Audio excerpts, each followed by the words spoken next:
Oscar Bevis, IFL TV, MTK Global, delighted to be joined by this time, not Stevi Levy. You said it again! No, I said not Stevi Levy. That's what I was going to say. Oh, your shit, name. sorry. Oh, sorry. I butted in. This is funny. Keep going. Stevi Levy. I'm leaving that one in. Norwich's very own, who joins me from her driver's seat. How are we? I'm good, thank you. Are you? Yeah, very well. This is basically like a little get to know. First time on the channel, let people know about your career, your journey so far, where you want to go, and all that sort of stuff. So because of that, we're going to take it right back to the start. Do you have like I don't know, like one distinctive memory, perhaps watching a fight when you were younger, putting gloves on? Do you have like one distinctive first boxing memory? Can I just say really quickly, just the record, that my hair ain't greasy. I've just finished training, I had a shower, so it's wet. I just don't want anyone to think, oh, it's just greasy, because I'm not. And then back to your question. I've been asked before. I literally watched one of my good friends, Johnny Marlowe, fight an amateur show in my hometown, Kings Lynn, and I thought, God, I'd fucking love to give that a go. And I give it a go, and I did love it. So it wasn't really so much watching it on telly. It was more like my little local shows where I lived. So, yeah. Your family very boxing? Are your family very boxing orientated? No, I've not really got very much family. That was another reason I started boxing, to be fair, because you get like a little family in the gym, don't you? I say it all the time. I sound like, right, stop me, cunt, but I'm not. But like, literally, no, I haven't really got much family. And I didn't really have any hobbies either. And I was a bit of a fat little shit when I was younger. So boxing just sort of ticked all the boxes for me, I think. What was the initial response from the people around you? Because obviously, as much as the boundaries are being broken down now, I mean, it wasn't that long ago that people would turn their nose up at a young girl thinking that they want to go into combat sport.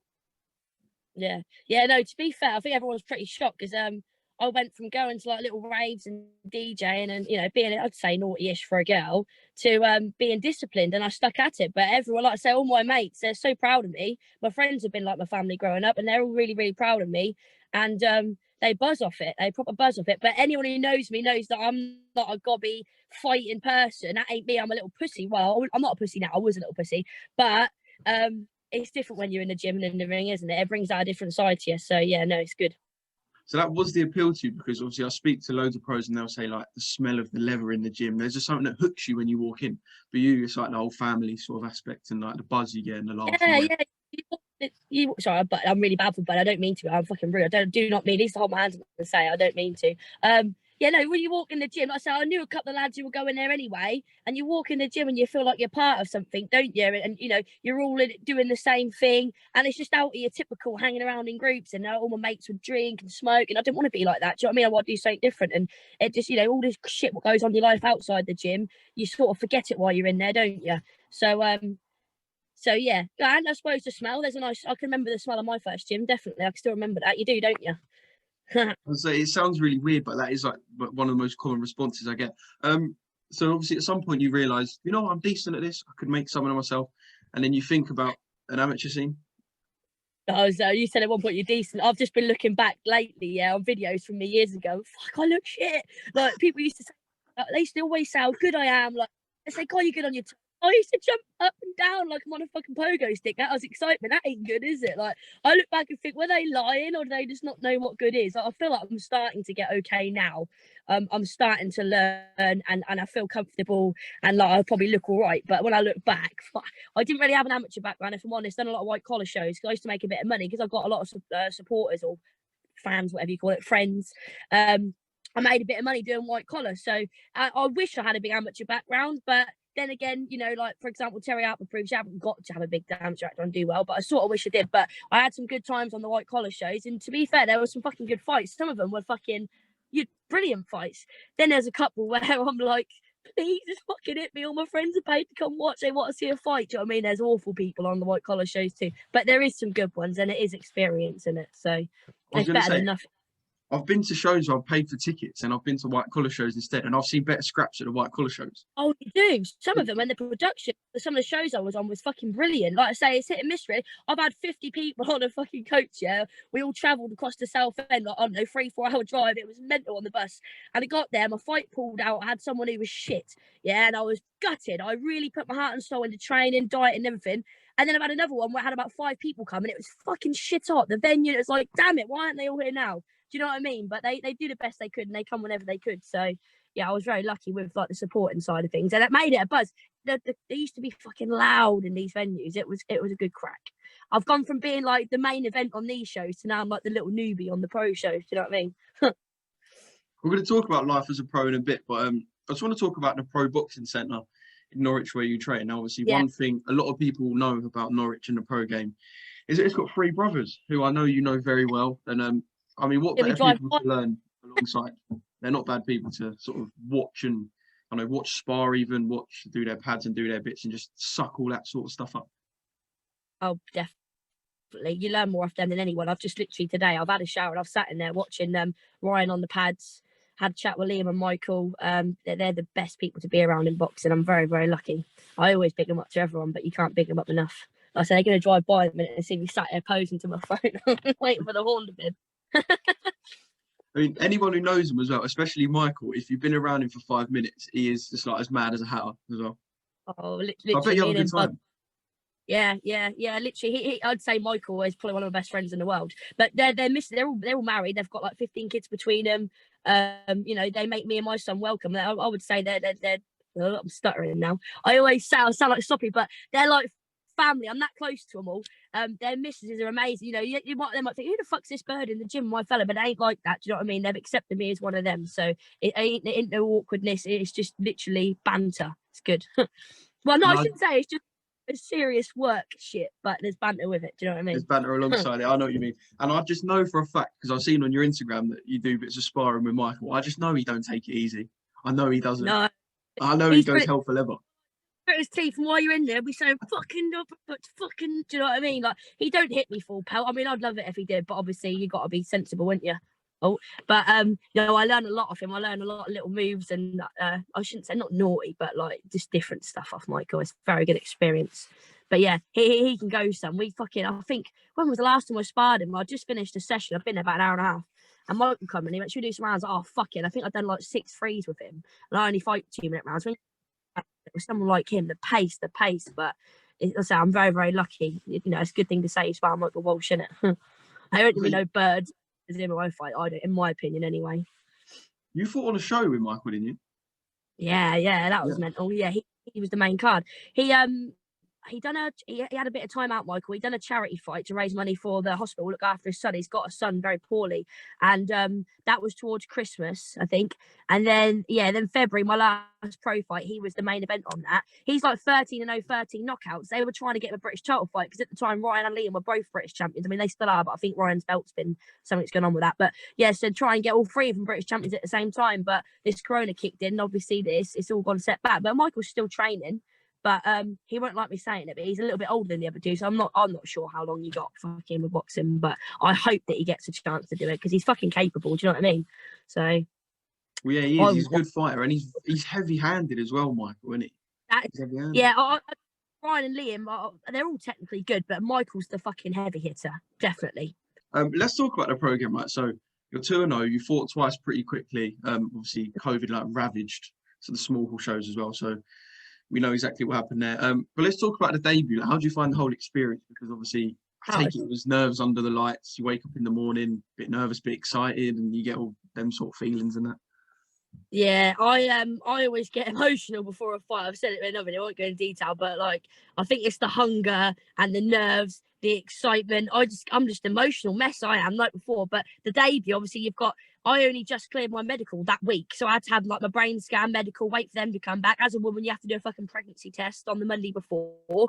Doctors are like, oh, you need to. I'm like, no, I need to do it now. If not, I can't fight. Do you know what I mean? So I had a lot of stress on that week. Plus, obviously, I had to get sponsors to pay for it. Then I'm stressing I've got to get them all on my kit. And so there's a lot of mixed emotions before a debut. But I suppose once you're driving there, it's all done. I mean, my mates, typically, probably a lot of people's will be ringing you on the day for tickets. And it's like, for fuck's sake, do you know what I mean? But then you don't want to say, no, it's not even about the money. You want them there. Do you know what I mean? So there is a lot of stress. But for me, it was emotional. But then as soon as I got there, and I'm in the change room with all the lads in that, it's like, fucking hell. Like, obviously, got my manager, Graham Everett, and then John Faxton in my corner. I've got them in there. And I'm like, this is a fucking real deal now. Like, for years, I've been going and watching their home shows. And like in the background, like, oh, I'd love to do this. Do you know what I mean? Like, and now, so yeah. I remember before I walked out, I said to Darren, but I thought, oh, I'm nervous.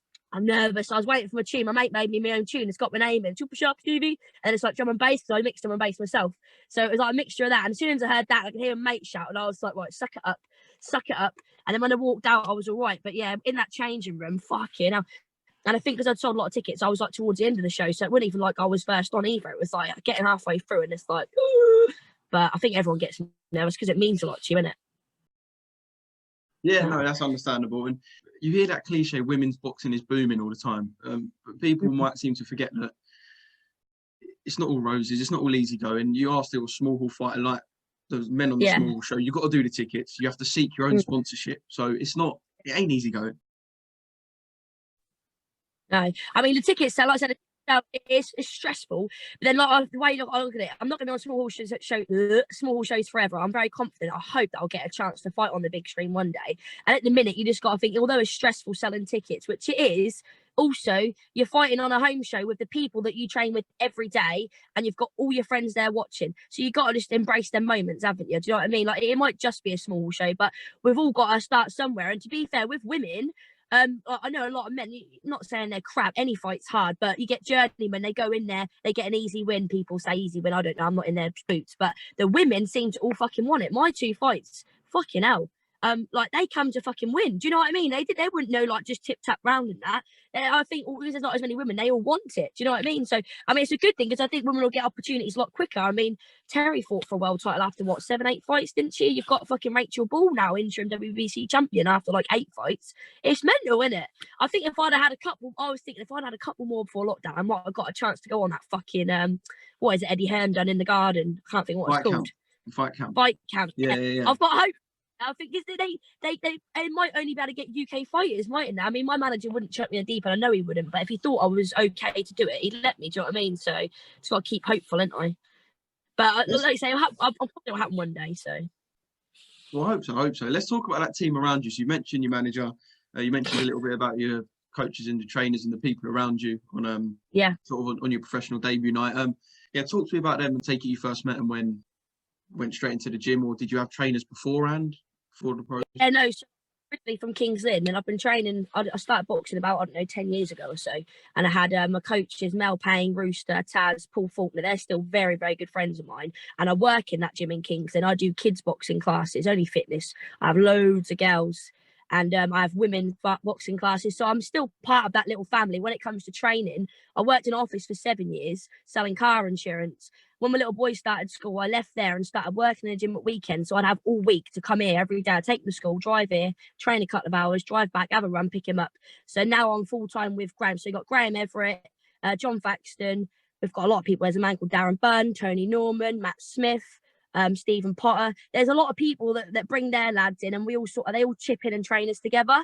There's a man called Mervyn Turner, so he does Shamrock boxing promotions. He's the one who puts the shows on locally for us all to fight on.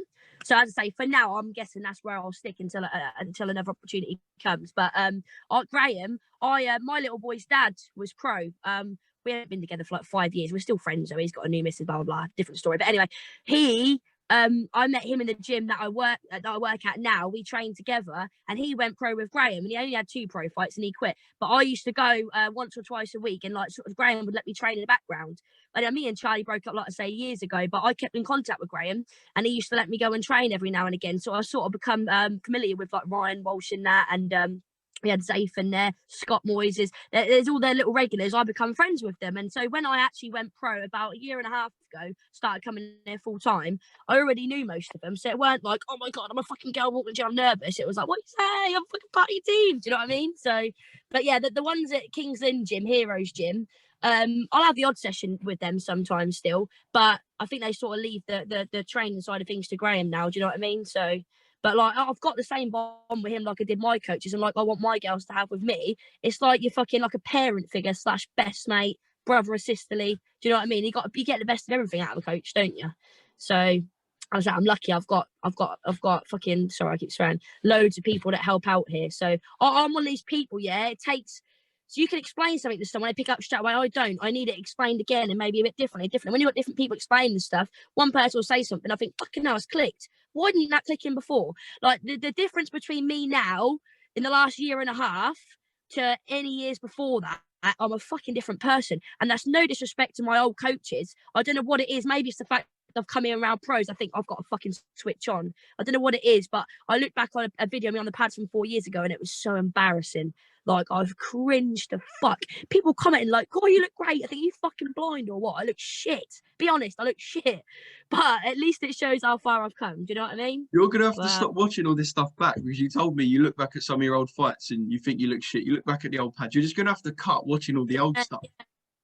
Yeah. I'm a sucker for a memory. I love a photo. I love looking for old photos and videos, and now I do. So I live on my own at home, sit there and I think, oh, and go through stuff and think, oh, that was good. Like, going pro felt like a dream. Then all of a sudden it's like, it's too good to be true. And now it's like, the thought of fighting seems so far away. It's really sad, isn't it? But I know a lot of people are in the same boat, and I'm only able to get to the gym twice a week at the minute. My little boy's off school.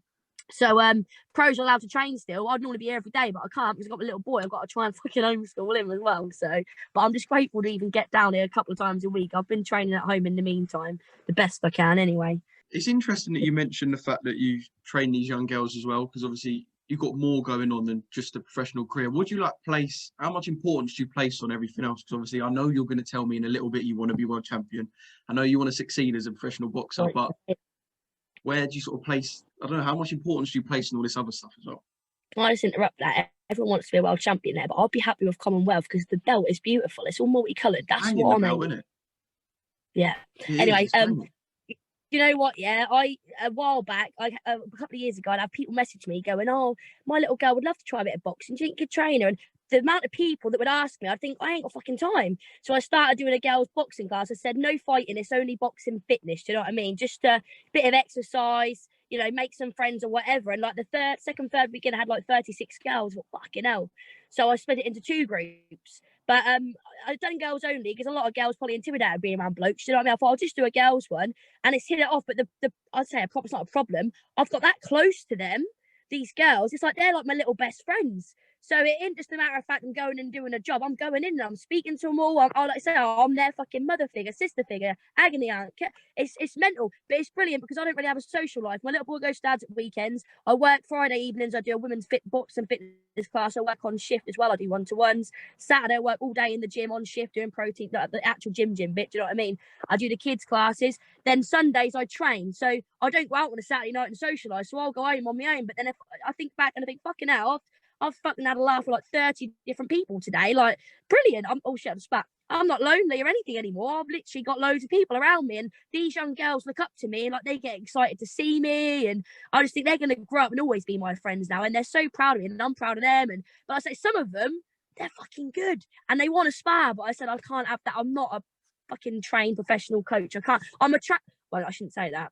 I've got the qualifications I need to do what I do, and I've done the health and safety and all that crap, but I don't want to be responsible for them hitting each other. I love getting hit in the face. Unfortunately, you shouldn't like it, but I love it. But a lot of them ain't going to like it. But it's some of the girls a year on, they're like, look, Stevie, I'm getting abs and I've lost weight. And the little shy ones have got loads of friends. And I say to them, don't you go to school and be fucking bullies. You're going to look out for bullies. Anyone getting bullied, you stick up for them. Do you know what I mean? That's like, we have little chats and that when we do our stretching. So I'm rambling on again. No, well said. It's true. Well said. Yeah. So the era you're in right now, yeah, is it weird as well? Because a lot of the potential, I don't know, or maybe your boxing icons that you're going to tell me about in a sec might be future rivals. Like I speak to so many blokes who say Ali, Leonard, Duran, they're their inspirations, but a lot of the key figures in the female fight game, like they're actually active. So I don't know, is it weird in a sense?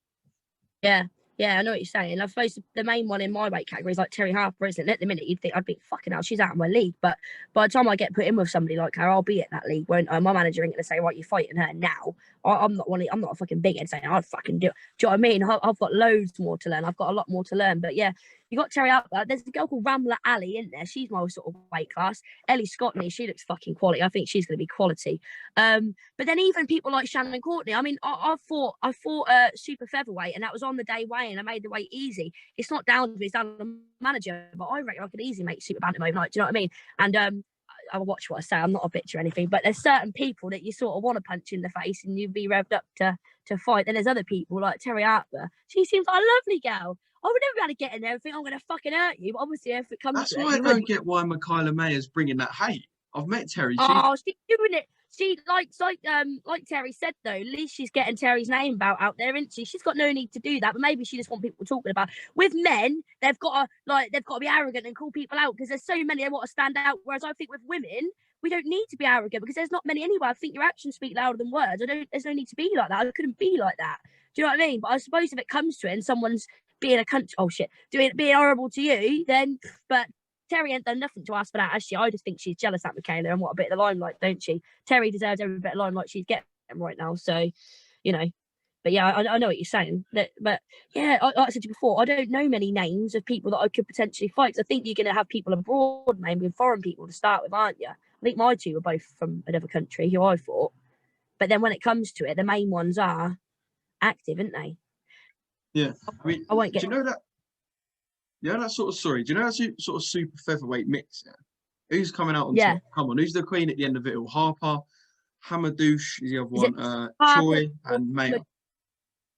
I think Terry Harper. I do. Yeah. I think she's going to be very beat. Truthfully, yeah, I'd say to be honest, I've not watched that Hamadouche or whatever. I've watched one of that Choi's fights, and I have seen Michaela Mayer, but I don't know.